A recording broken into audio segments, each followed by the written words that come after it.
Well, good morning, everybody. Midday, happy afternoon from the Albuquerque Untitled Chamber. My name is Shannon, and we are back again today. We are in the middle of our big campaign with the city of Albuquerque. We're meeting all of the departments, 2 or 3 at a time. We're learning about them, what they do, who's involved, and how they benefit and help you, business owners, and our citizens of the community, so you know a little bit more about what your city is doing. And so before we get started and introduce the panel, I do want to give a big shout out to the city, the people that help pull these webinars together for the next 6 weeks, and all the little elves behind the scene. I want to say thank you to them. Stacy, Angelique, thank you for all your help. And I also want to say thank you to the mayor's office, who we have been very involved in with the Choose One campaign.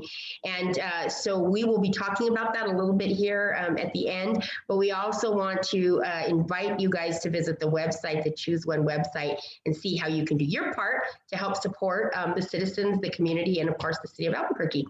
So with that being said, we'd like to start today, get the conversation going right away by introducing this fantastic set of gentlemen we have on the screen for you today. And so I'm just going to kind of go in the order of how you are on my screen. If you could introduce yourself, the department you're with, and basically your title. And then we're going to come back and start to learn about your departments and start this conversation.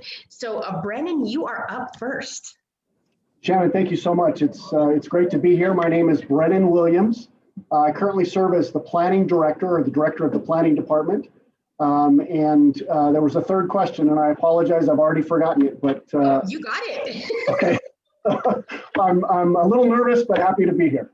You got it. You got it. We're going to put you on the spot. Just kidding. This is all fun. This is all for fun. Deputy Chief Gallegos, you're next. First, Shannon, thank you, and thank the Hispanic Chamber of Commerce for having this webinar and passing all this information on to again the citizens of Albuquerque. So my name is Deputy Chief Gene Gallegos. I am currently the Fire Marshal for the City of Albuquerque with Albuquerque Fire Rescue. Welcome, and Ryan, you are up next. Hey, good afternoon, and Shannon, on behalf of our department, I just want to thank you and the Hispanic Chamber for inviting us to be here today and speak with everyone. My name is Ryan Mast. I'm the current director of the Environmental Health Department for the City of Albuquerque. Welcome. Well, this is going to be fun. And I know this all kind of ties back to one topic here, but everybody, it's a diverse group, but I can see where everybody works together. So I'm really excited to get started. And I think the best way to kind of set the tone for this hour of conversation is to learn a little bit about the department. So Brennan, I'm going to bring it right back to you. And I want to, tell us a little bit about your department, a little bit about your mission, the purpose of the department, and share with us a little bit of maybe any key personnel that maybe we would need to know of, or how does the department work in the inner workings of the department? Sure. So the planning department, globally speaking, if you will, or comprehensively speaking, is focused on creating quality or ensuring quality of life for everybody in the city or everybody in the metro area, not just the city, for sustainability and how that pertains or how that relates to the use of land. So all property within the city, the planning department in some way, shape, or form has its finger or fingers in the pie.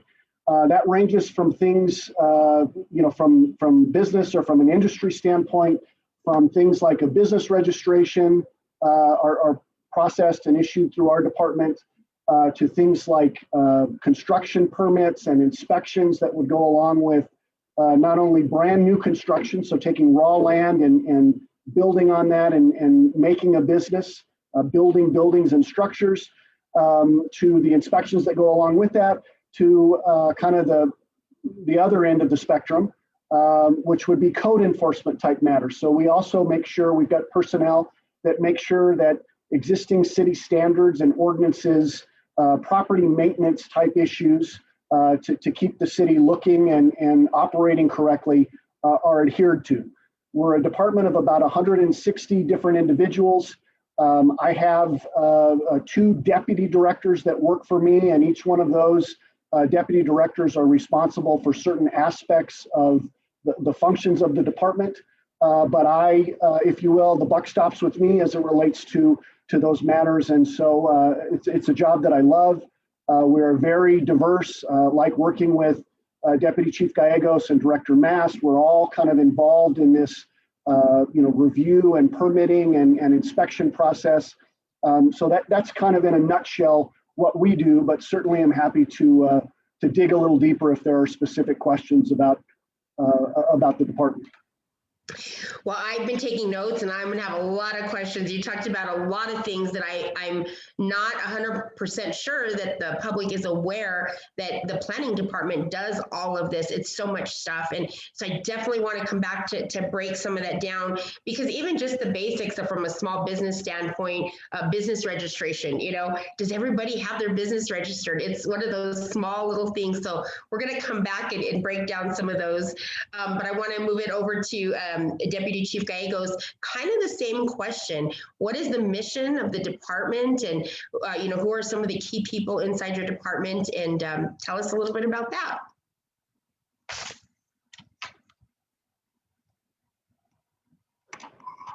Gene, you're muted. There you go. Thank you very much, sir. Okay, he's going to do this enough times that he learns to unmute. Oh yeah. So no, I appreciate it, and thank you for the opportunity again. The mission of the Albuquerque Fire Rescue Fire Marshal's Office is to protect lives and property of the Albuquerque residents and visitors with a proactive fire inspection and public education programs. So in all, the Fire Marshal's Office is here to work with the community, work with new businesses, existing businesses, and help them through the process of getting either an inspection on their existing structure, again, making sure they're staying up to code. Our goal is to continue to educate the public on what is needed to keep both the employees and their customers safe and their property. They invest a lot of time, money, and hard work in all of these businesses, and most of them, it's their livelihood. So all of them, I should say, it's their livelihood. So we want to do our best to get out there and help them protect what is most important to them. And so each and every single one of my departments or divisions, which under the Fire Marshal's Office, I have 4 different divisions. I have inspections divisions that's oversee the inspection of existing structures. So if you're a business that's been open for 4 or 5 years, we go out there and we try and inspect your business every year, making sure that it is following the current fire codes. The next one is plans checking, which we work with Director Williams on planning departments, making sure that all new construction is following the current fire code and the building code, which we're under the 2015 IFC. And our main goal there is to, again, make sure that the life safety systems are in place, making sure that the fire engines have enough access to your building, make sure that there's hydrants close enough to your structure, making sure that you have all the life safety elements needed in case there is an emergency at your location. The third division that I have is ADAPT, which handles nuisance properties. So there's a process that's we evaluate each and every single property in the city of Albuquerque that's that we work with very closely with, again, Director Williams' personnel. We work hand in hand. Him and his department have been instrumental on the success of the ADAPT program. But we evaluate these nuisance properties and we determine it based off of points and calls for service from the city resources. So it's a very objective program, not a subjective program. And we're very proud of that. And then the last division that I have under the Fire Marshal's Office is the Fire Investigations Division, or arson. Again, all in all, I have 44 uniformed personnel and 4 civilians working for me. 35 of them are specifically for construction purposes, either in plans checking, inspections, or ADAPT. And again, those ones work specifically with businesses and property owners. Wow. So you have a lot on your plate, but it sounds like you got some great people in place to make sure that all of the work is happening. And so definitely want to break down some of this as well when we come back, because a lot of this really directly affects small business owners and probably some that don't even know what they need to do to be in compliance. And so that's also going to be really helpful to learn more about that. And so I'd love to bring Ryan in on this conversation. Same question, Ryan. Tell us a little bit about the department, the mission of the department, any key positions or people you'd like to point out so we can learn all about environmental. Absolutely, Shannon, and I'll try and give you the abbreviated version because we start to dig down. We have divisions and then divisions within divisions, but overall, the department is actually a very unique department, even when it comes to large municipal governments. But our mission is the umbrella mission of the department is really to promote and protect public health, to work to prevent disease, and then to preserve the environment through either sustainable management as well as stewardship. And we do this really in two main arenas. We, like the Fire Marshal's office and the planning department, have a regulatory function throughout at least two of our main key divisions. But then we also do a lot of work on education and community engagement around topics around environmental sustainability, as well as stewardship and how to work to best promote what I would say is a relationship with the environment around us, right? Because we know that there are lots of elements in a city like Albuquerque and in a state like New Mexico where we actually live very close to the environment, and so we want to do is make sure that is both safe, but also one that is actually honoring the environment that's around us. So there's really the three key divisions that we work through are one, which we kind of generally call our environmental health science group.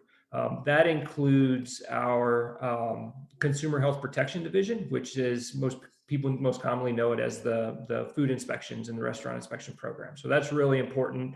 It's been even on sort of received heightened importance during the pandemic and all the support that we've been providing for restaurants and other food providers throughout the city.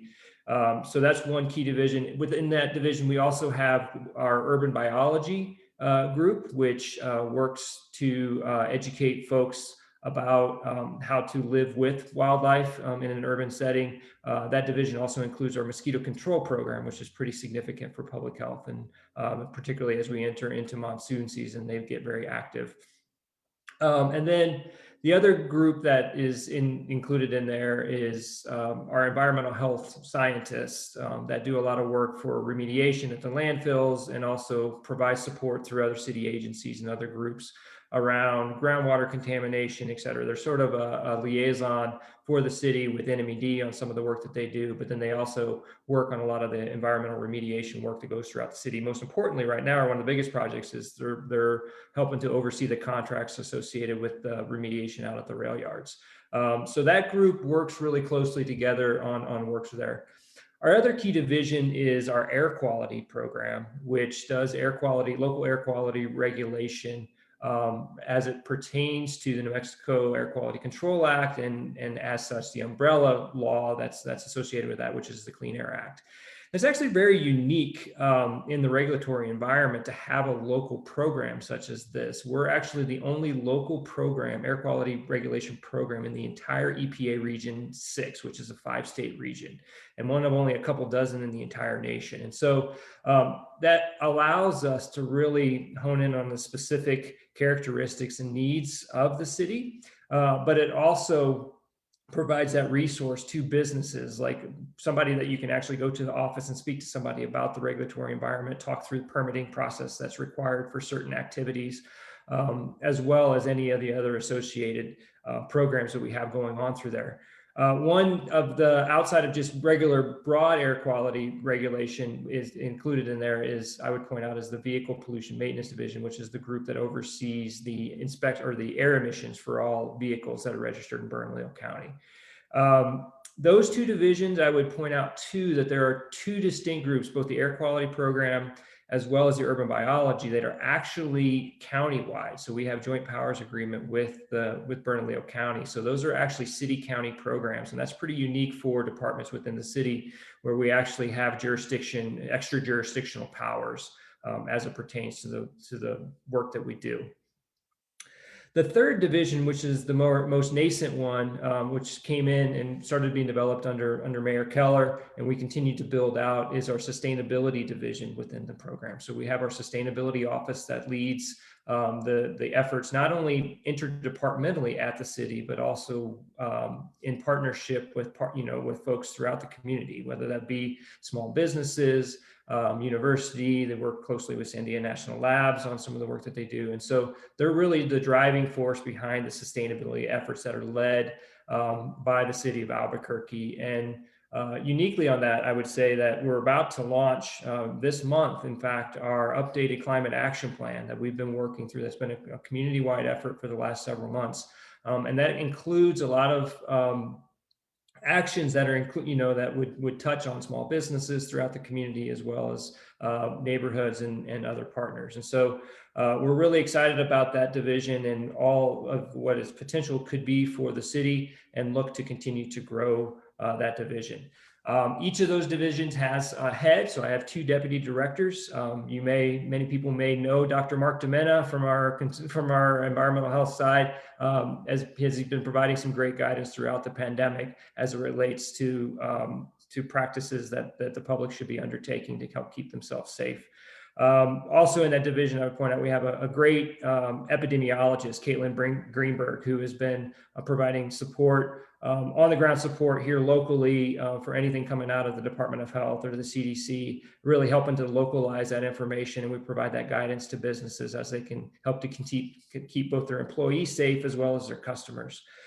The other deputy director I have, Mara Bernstein, oversees our air quality program, and she's a phenomenal resource to the city. She spent her career working in places like California and throughout the West on these air quality programs, and really brings a wealth of knowledge to the city. And finally, people might recognize our sustainability officer, Kelsey Rader, who's been really leading the efforts for that. And I believe she's participated in one of the other panels that you guys have had. So I'll pause there, but I suspect we'll dig into some of these things a lot more. So looking forward to it. Well, first of all, I had no idea. So there we go again, learning something new today. Environmental, just the word in itself is so big and encompasses so much, but to see all the different programs and different things that you are doing inside your department, it's a very diverse department. And so you're right, we're gonna have to break some of this down, because it is really exciting to see all the things that are happening. And it's the wave of the future. We have to be environmentally conscious. Everything that we do, we need to be looking at that with a nice big thick lens. So I'm excited to learn more. I think Brennan, we need to come back to you, because one of the greatest assets to our community is our small business owners, and they sometimes, may not be aware of everything that you do in planning, but I can tell you this, a business license is the most basic, of things that we need to do. And then we have a little bit that we do with licensing and inspections and permits and different things like that. So maybe we talk about those 2 or 3 things that really affect small businesses. And let's talk through the questions that they have, which is, why am I held up in an inspection, or why does it take a permit this time? Or, what's the process for them to understand?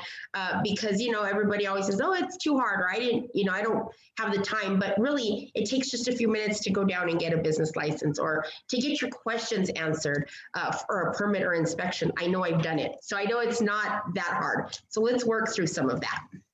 Sure. Well, Shannon, to your point, there is a local requirement, an ordinance requirement, that anybody that's operating, anybody conducting business in the city limits is required under ordinance to possess a business registration issued by the city of Albuquerque. And that's tied to the state tax ID number that businesses are required to hold for taxation purposes. But in essence, the city business registration provides the government with contact information for the business. It's a $35 fee. That's established by statute, and it's been that way for at least 30 years. So that cost has not increased. And to your point, I'm a bureaucrat, but relatively speaking, business registrations are easy to obtain. Even prior to COVID, we have adopted a new case tracking system in the department, which allows people to apply for and be issued their business registration online. So you don't even need to come in. We're not in City Hall. We're in Plaza del Sol, which is kind of, if you're familiar with downtown, it's kind of catty corner to City Hall. But we don't even require people to have to come into the building, even prior to COVID, in order to apply and obtain their business registration. We do have about 4 staff members that are focused specifically on business registration. That includes not only processing those requests that come in, but answering questions. As you can imagine, there's some ebb and flow to the call volume as it relates to business registrations. So if you send an email or you leave a voicemail and somebody doesn't get back with you right away, we will get back with you. It may take a day or two, but we're here to help, and we're here to get people through the process. Lastly, if somebody just is old school, and I get that, I'm kind of cut from that cloth, and you want to talk to a live person, even now during COVID, we can set up an appointment to meet with you. And of course, you have to follow all the safety guidelines. You've got to come in with a mask. City security is at the front door, and they'll take your temperature and get your contact information. But again, if you're bound and determined, I apologize, my light just went off. If you're bound and determined to, you want to come in and talk to a real live person, we have folks that are available to do that.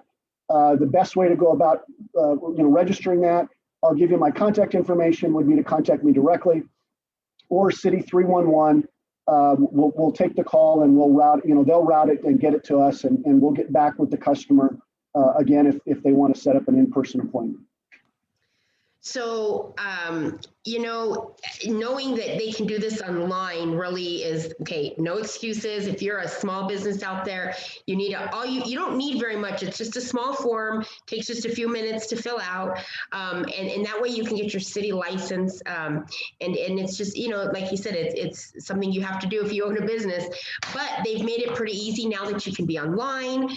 If you have to go in person, that's fine. They'll make accommodations for you to do so.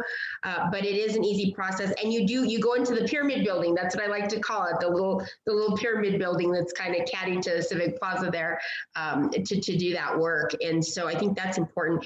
You guys also in your department really focus on the construction permits. So construction's booming. We all know that construction's big right now. One of the industries that stayed steady or increased during COVID. And so walk us through that a little bit, the importance of the permits, and what does your department do specifically with that and inspections? Sure. Excellent point. We, as a department, and I'm happy, I'm not upset about this, I'm happy about this. We saw construction from a permit and an inspection standpoint remain the same throughout COVID as compared to previous years. And throughout the years, things have incrementally been increasing. So we stayed busy, and I'm very happy to report that we put our heads together, if you will, for a couple days to kind of figure out how we were going to continue to deliver services. But we never had a time where we weren't reviewing plans for new construction that were coming in, and or making site inspections, making field inspections for projects, whether those were new projects or those were remodels that were taking place. So we continue to make the sausage, if you will. We continue to perform those necessary duties that are a core function of our department. Specifically, planning's role as it relates to plan review and the issuance of permits, as Deputy Chief Gallegos mentioned, all relates back to plan review. So depending on what you're doing, in 99% of the cases as it relates to somebody operating a business, you're going to need some sort of review or some sort of approval from the city as it relates to either building a new building or occupying an existing building. We always advise, we're here to help. We're not here to penalize people, but it's always better to get it right the first time than to have to come back in and try to get it permitted or try to get it inspected after the fact. So we have any number of services, meeting services that we provide to folks. We can do it virtually or we can do it in person, but it's certainly not uncommon for Deputy Chief Gallegos and his staff and Director Mast and his staff, as well as some other pertinent city agencies that look at development and look at permits, to get together and just have an informal consultation with somebody if they've got questions about, what do I need to do? This is what I want to do. This is where I'm at. That's where I want to be. Walk me through the steps of occupying this building, and I'm just making this up, that used to be a restaurant, but now I want to convert it into a medical clinic. And we can sit down and kind of talk with you about, what's the fire code going to require? What's the building code going to require? Is environmental health going to make you put in a grease trap, or whatever those various considerations might be? Again, we're here to help people succeed. We want to see business thrive. That helps us as a government agency, and so we've got a responsibility to constituents, to the citizens of Albuquerque, the business operators, to help them navigate that process. So, we're a society of ask for forgiveness instead of permission, but it sounds like in this particular case, if we're not getting the information up front, asking the permission first, it could be costly to a business owner. They might have to redo plans. They might have to do all that work over if it's not going to get inspected and passed. And so I think this is a lesson to business owners that the city is actually available for those conferences, those calls, those questions prior to doing your build outs or applying for your permits, so you know what you need to do to pass inspections to be able to operate. Because if you don't pass the inspection, you don't get that certificate that tells you can operate in Albuquerque to keep your employees and your patrons safe. And so I think that's an important lesson for small business owners. So I think, Deputy Chief, I'd like to bring you in on this, because you guys definitely have a piece in that inside of your 4 divisions, one of your divisions that really help to facilitate some of that. Yes, ma'am. My plans checking division that works very closely with Director Williams, pretty much his entire departments, all zoning, code, building. Again, we work hand in hand. Like we said, we're here to help the businesses, small, medium, and large, succeed. The more businesses in the city of Albuquerque, the stronger our community gets. So we want to continue to help them walk through the process and achieve their goal of opening the doors to their business again. And that's what we're here for. One of the biggest things that I am proud of from the plans checking division is whenever I took over as the fire marshal, one of the biggest complaints about my office, and I'm sure Director Williams can attest to this, is it's with the personnel that I had, if you turned in a plan, it was taking 7 to 14 days for my personnel to review it, make the changes and send it back to you. And that was costing businesses money. And we all know time is money in the business world. So with the increase of personnel, which came from the fire and life safety fee that's attached to the business registration fee, we were able to add 3 more personnel into my plans check division and a captain to help organize it all. And we dropped our plan review time from 7 to 14 days to 1 to 3 days, depending on how big the building is. So again, that's a wonderful achievement. I'm very proud of my personnel. And on top of that, the inspection times, whenever you complete your structure and you need to get that final inspection done so you can get your CO and open your doors, we used to have a 7 to 14 day waiting list. With the increase in personnel, again, based on the fire and life safety fee, we have decreased that from 2 to 3 days as well, if not the same day. So if a business is completely ready, everything is moving along very quickly, and they finish their operations sooner rather than later, which is good for them, they can call us up and we can be out there the next day, if not that day, to do their inspection and assist them in getting their doors open so that they can start contributing to the community. So again, We're very proud about that. And again, we thank Director Williams for all the help. Again, all of our personnel work extremely hard together and try and make it as seamless as possible for the business community. And I know it's hard. Sometimes it's frustrating for the business community, but one, we need to make sure that it's done right the first time. And we want to make sure that it's done safely and it's all the safety precautions and all the rules are followed. We want to, and we're here to help them get it done and get it done right. So this is an example of collaboration and why collaboration within the departments works so well. And so sometimes you have new creative minds that come together and say, how can we make this work faster, better, quicker for the public? And so that's really exciting.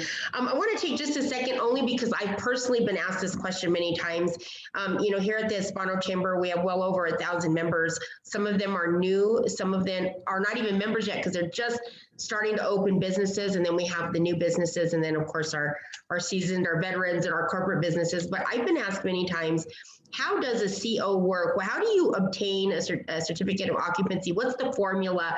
That's always a question of everybody trying to put more into the space. Is there any secret, advice you could give a business that's like, I'd like to make sure, I can fit as many people in?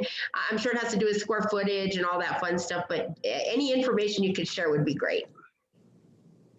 Okay, based on the fire code, and most of the time the CO is developed by the, collaborated through building and through us, and it sets whenever they actually give them their final CO. So it'll have the occupancy load, so then they post it on their door, and most of the time we'll give it to any type of assembly buildings is the main one that we give it for.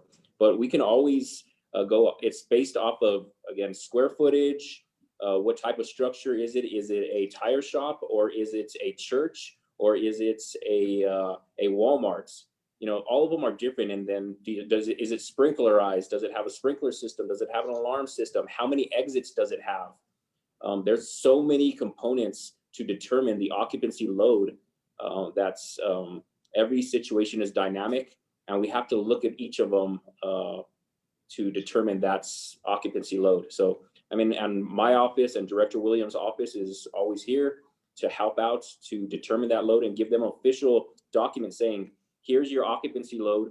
If you want to increase it or you want to utilize it for something different, we have a whole bunch of processes in place so that we can put change of use for an occupancy, even a temporary change of use. That's we were going through with during the pandemic. That's they wanted to change a temporary change of use because they wanted to have more seating for their restaurants, or they wanted to have more retail space for their store, just because they can have a very limited amounts of people inside due to the public health order and the percentage that it was allowing. So again, we look at all of those dynamically, and we make sure that we are following the rules and making sure that it is safe for the community that's inside those occupancies. Well, I think it's exciting to hear, that the departments are adapting to COVID, and we're definitely going to tackle COVID here in just a bit, but that's important. But that also that you're willing to work with the business owners to help them understand how they can increase and what can they do to stay within the law, but also be able to expand the business to the best of their ability. So those are really important key notes. And speaking of, restaurants during this time, obviously hugely hit by COVID. And I noticed, Ryan, that you were talking about one of your divisions being food inspections and the food, all of that stuff. So, talk to us a little bit about that. Everybody hears that they got to get a certificate, and we have so many restaurants as part of the community. And, what are some of the things that small business restaurant owners need to know to stay in compliance? And how easy is it for them to obtain this information and their permitting? Some of the questions that come to us here at the Chamber.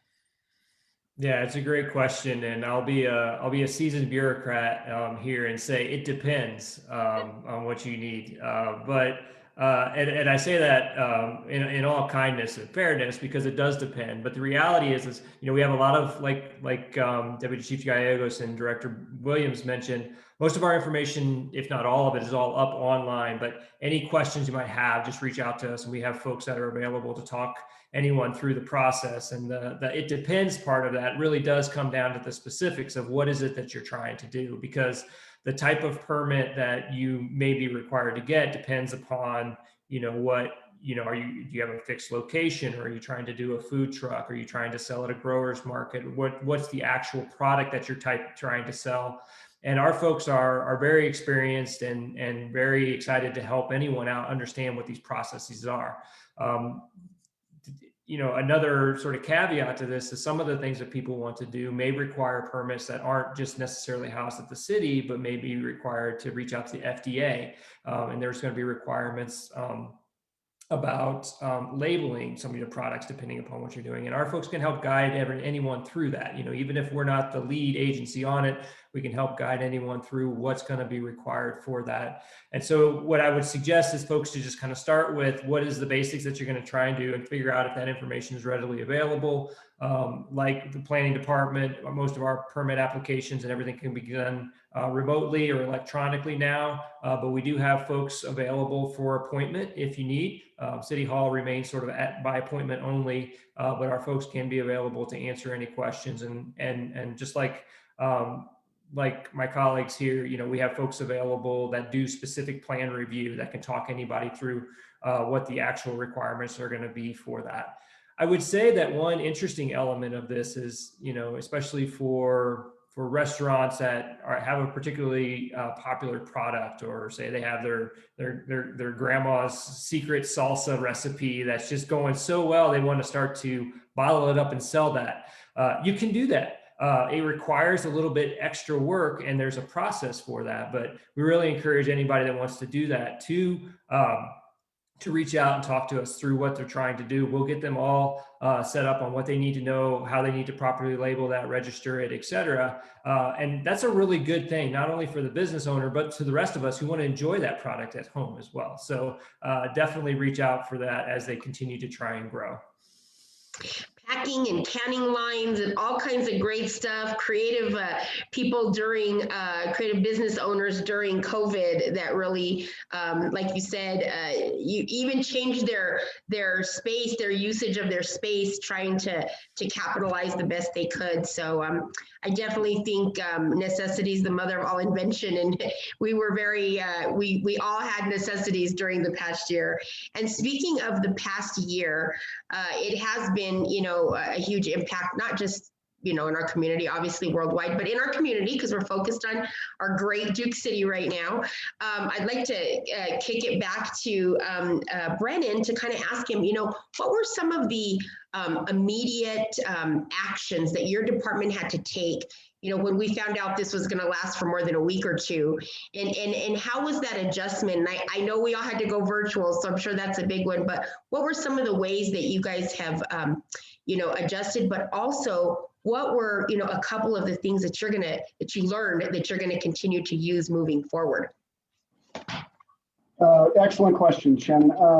I think generally speaking, and I promise this is not armchair quarterback talk, the planning department and our various divisions had always concluded that based on the proper use of technology, that our business model or our operational standards could be tweaked to benefit the customer.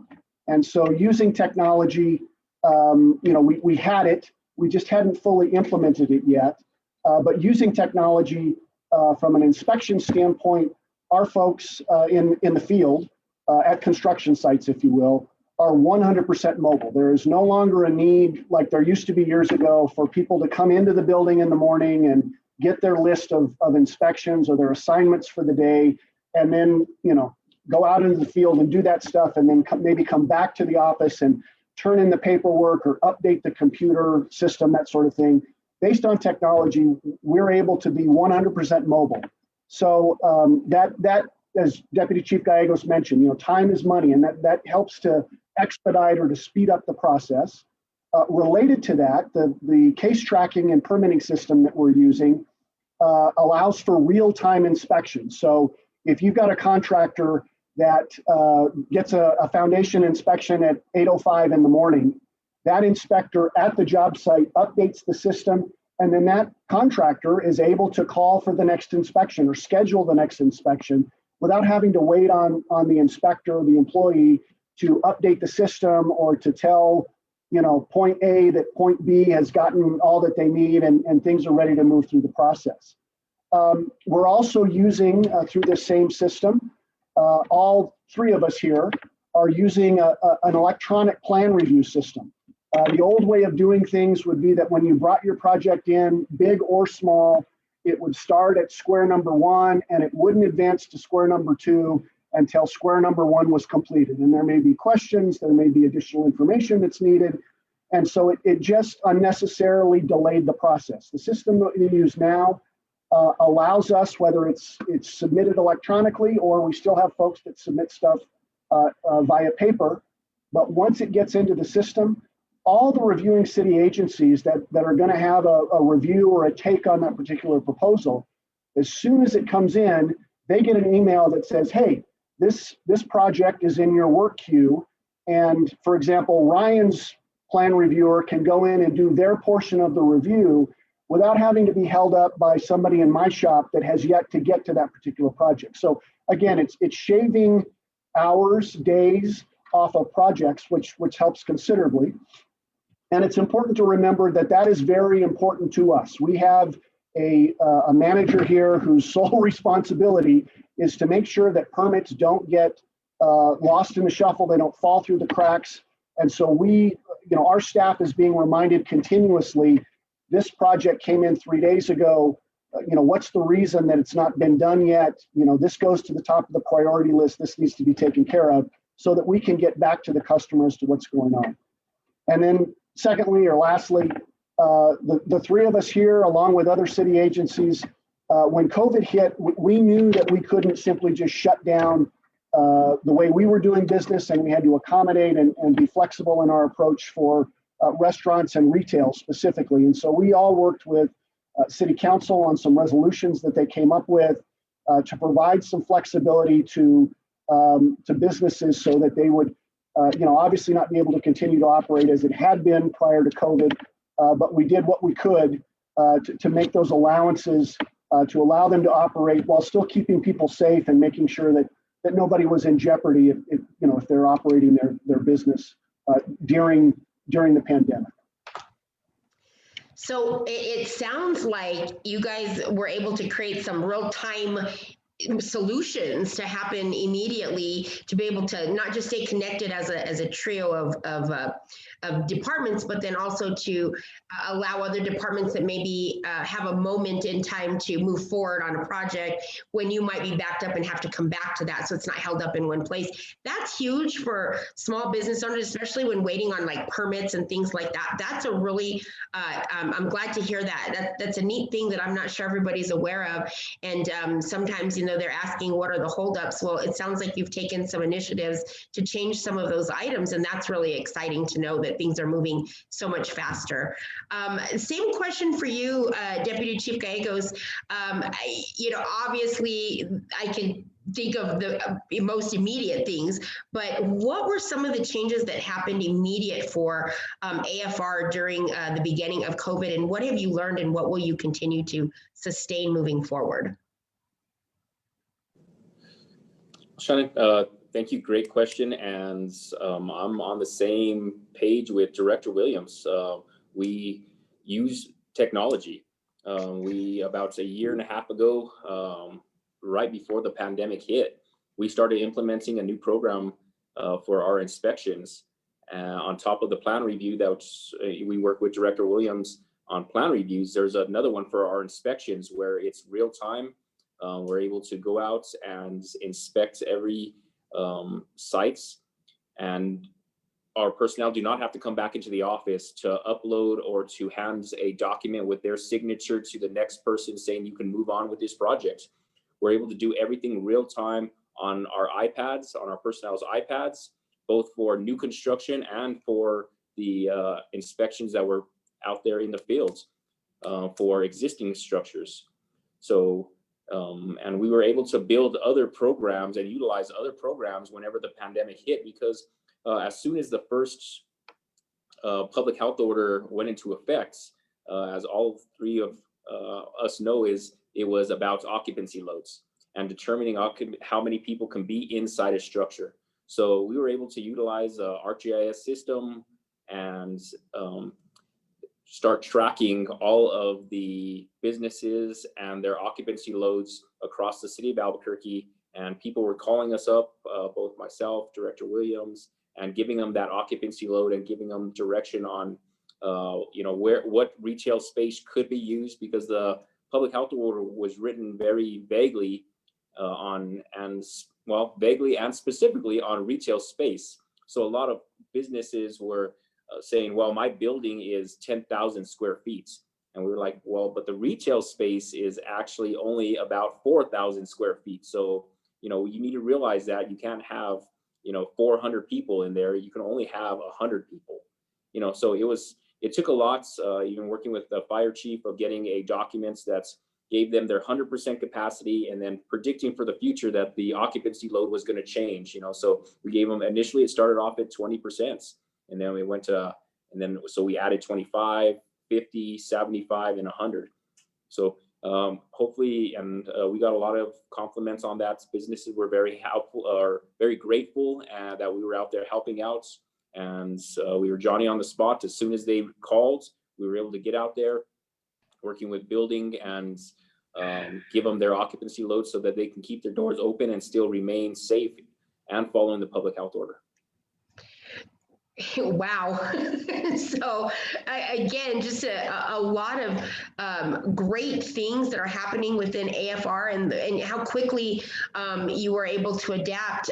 One of the questions is, were you all, I would assume all three of you, but were you part of the team that was doing the kind of the patio when we weren't open on the inside during COVID for restaurants, and they had to do those patio permits? Was that part of your team? Yes, all three of us were involved. We also had APD, state police, city security, Parks and Rec were all part of the public health order team that's have operated and continue to operate during this during the pandemic. So we still get the calls for the outdoor patios. I know we had a system, so we were about education before enforcement and punishments. So Director Williams and the Fire Marshal's office would go out there, educate all these businesses on the patio areas, getting their permits set up, making sure they're falling within the public health order. Director Mast was going out to all the restaurants, helping educate them on how to follow COVID safe practices, making sure, when they had to wear masks, when they didn't have to wear masks, where they had to have hand sanitizer, what classes they had to take through the states. I mean, there was a whole list of items that every single restaurant and business had to check the box in order to maintain the doors being open. And again, all three of us worked great together, and we continue to work very well together during this pandemic. The public court, what the mayor did is putting us all together as the public health order enforcement kind of team was something that we were the first kind of large city to do it around the country. We put together a whole bunch of different divisions in the city organization to help go out there and educate the entire business community on what is allowable and how they can maintain their business being open. So again, kudos to the mayor's office and to Director Williams, Director Mast. It's very hard to go out there during the pandemic and tell a business that you have to limit your occupancy. Again, they're trying to pay their bills. They're trying to pay their employees. They're trying to maintain a lifestyle, and this completely flips their life on its head. And we were out there to make sure that they can stay open, but do it in a safe manner. And again, I think that we did a great job. I know it was frustrating for a lot of business owners, but it's worked out well. Well, it sounds like the three of you are like the dream team. That's what I'm getting, because you guys all work well together, and that's not always easy. Working well together to collaborate for the betterment of the community, that's a big task. So definitely kudos to you all on that. But I do want to bring Ryan back into the conversation, and you have a whole lot of diversity in your department. And same question. What were some of the immediate responses? How did you you go about those? And was there anything that worked that you want to keep in place moving forward? Yeah, it's an excellent question. I appreciate the comments. You know, my colleagues here covered a lot of the similar things that we've done, but to add a little new value to that, you know, it was hours after the initial sort of restrictions came into place and the public health orders were coming down last March that we actually worked closely with our Department of Technology and Innovation to create a singular brand through which we were going to disseminate public information related to this public health emergency. And we did that because we knew it was so critical to provide accurate and timely information, not only to the public, but also to the business owners about what are the restrictions, what are the rules that we're going to need to abide by under this to keep everyone safe. And we've done that under the One Albuquerque brand, and we made it look, everything looks very similar so people understand that it's a trusted source of information, and all of the departments have been using that over the, you know, it's been over a year now. So you'll see all the information that comes out, the updated guidance. We're usually within hours of updated guidance coming out of the state. We have our own local version of that we get to the, you know, we get to the fire marshal's office, we get to the planning department, we get to everybody up to the economic development department to get that information out there in multiple languages. We've been, you know, following the rule of making sure that information as much as possible gets out in all the safe harbor languages here in the city of Albuquerque. So folks understand what are the new sort of guardrails that are in place for us to get through this pandemic. And this team, and I'm really proud to be part of this team that Fire Marshal Gallegos was mentioning, of this collective group of folks that get this out within, you know, a matter of hours, if not days, to the whole business community to know how to follow these. And so, you know, that's something that we've always worked really closely together, but just understanding the value of timely and accurate information is something we'll continue to abide by. The technology aspect, I wanted to touch on that too. We quickly adjusted to that as well. You know, when the restrictions were in place for restaurants to not allow any indoor dining, but we knew that we needed to continue to provide some level of inspection to make sure that people are staying safe and that food facilities are able to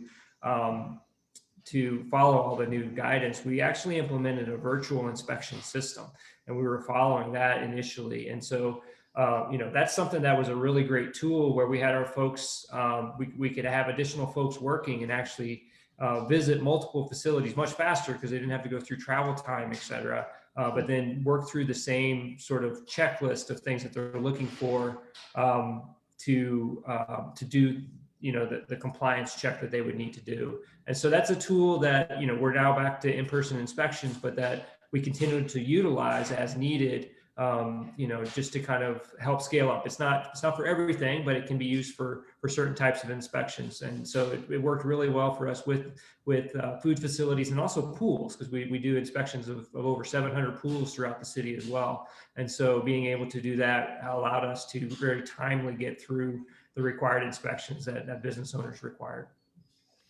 I have the amount of notes that I've taken today have just been I'm so shocked at the amount of work that's done within these departments. And these are things that we don't think about, you know, from the outside looking in.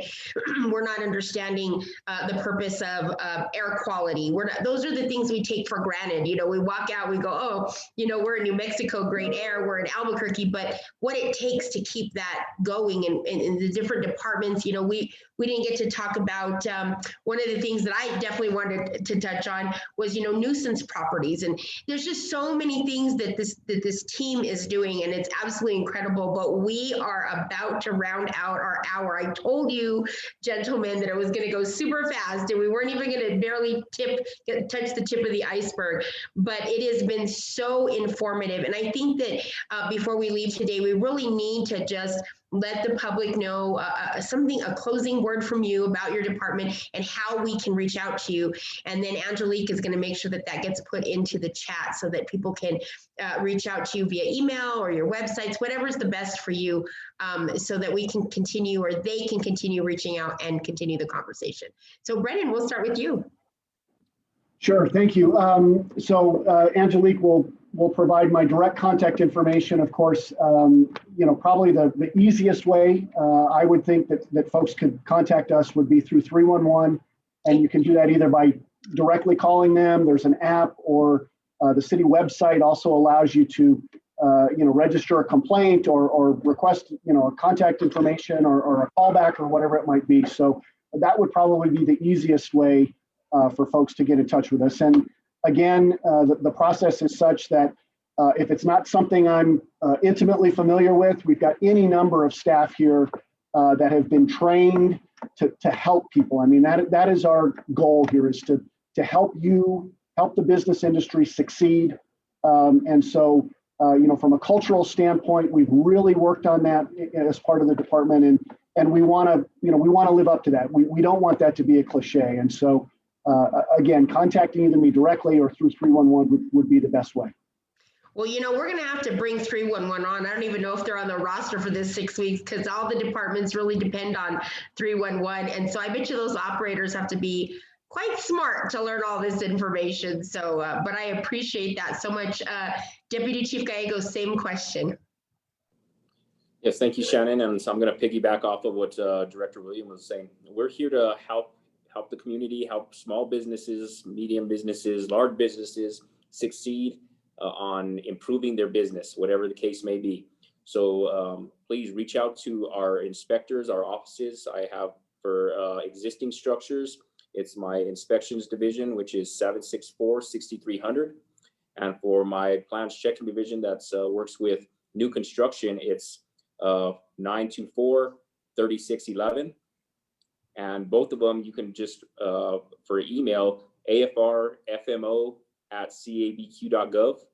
And that will send an email to both of those, which we have an officer of the day for both offices that must reply to those emails within 24 business hours. So, within 24 hours.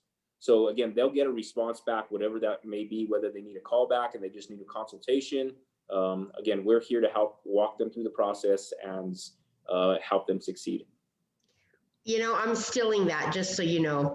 The officer of the day. We're going to do that. Staff of the day. That's a great idea and a great way to say, if I don't have the answer, I will definitely find it and get back with you. But that touch base makes all the difference in the world when dealing with the public. And so very much appreciate that. Thank you so much. Ryan, same question. Yeah, thank you again. Really grateful for the opportunity to share with you all today. And I'll echo my colleagues' comments that we're here to help and serve wherever we can. And so always willing to talk directly with anyone or direct them to the resources they need. And of course, can reach out to me directly. Our information, my information is all on our website. I'm sure Angelique can share that as well.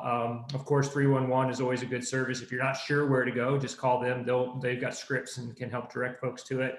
We're also very active on social media with especially public health information. So you can follow us on any of the major social media networks at CABQEHD. And we put out a lot of information there that gets reposted, particularly around public health and what people need to be doing right now. And then most recently, we've launched a emergency health alert text system. So it's actually a push alert that people can opt into. It's a free service. And we really reserve that for emergency alerts. But if there's an air quality alert that's going to come up, or something related to an infectious disease or something else that people really need to know immediately, we put out information around that. We put out a notification earlier this week around blowing dust and the potential for that. And so people can opt into that by just texting ABQ Health, that's ABQHEALTH, to 226787, and they'll get a prompt there that they're signed up. They can opt out anytime they want. Folks can also receive messages in Spanish if they'd like, and so for there, you just text the word ABQ Salud to the same number, 226787, and that'll just be a push notification of a text alert anytime we have to get that immediate information out to folks. That is very exciting that you have that and that you do it in Spanish, because if you're a person like me with crazy allergies, having just that little bit of heads up information helps you prepare. I don't watch my weather app like some do, but I didn't even know it was going to be windy the last few days, and here I am, dying. But that is really great, and I'm very excited that you have that, and I will be texting here soon as we're done. Gentlemen, our hour has come to the end. I have to tell you, it's been a pleasure. It's been great to get to know these departments, understand them, break them down. And though we didn't have enough time to get into specifics, there is all of this information you can find on the city website. When you go to cabq.gov, you can actually search all of the departments, click into the department that you have questions are, that interests you, you want to learn more about. And in there, you can find like their initiatives, the contact information. Of course, you can always reach out to the city system, the 311 system, and they'll definitely guide you and direct you. It has been a fabulous hour. I cannot say it enough. I've learned so much. I hope that all of you have learned as much as I have. And remember, all of these videos will be left on our Facebook page, but we'll also be posting them to our website if you need to watch them later. They were also available via Zoom, so if you don't Facebook, you can reach out to us on our Facebook page at www.ahcnm.org and get a copy or click it for viewing at any time. So again, I want to say thank you to Director Brennan Williams of the Planning Department and Chief Deputy Jean Gallegos of AFR, Albuquerque Fire and Rescue, and of course, Director Ryan Mast with Environmental Department. It's been a great hour. I hope that we get to do this again sometime in the future to break it down even more. But in the meantime, happy Wednesday, happy hump day. The week is almost over. Everybody have a great Wednesday, and we will see you all on Friday with another great group of departments with the city of Albuquerque. Thank you, everybody.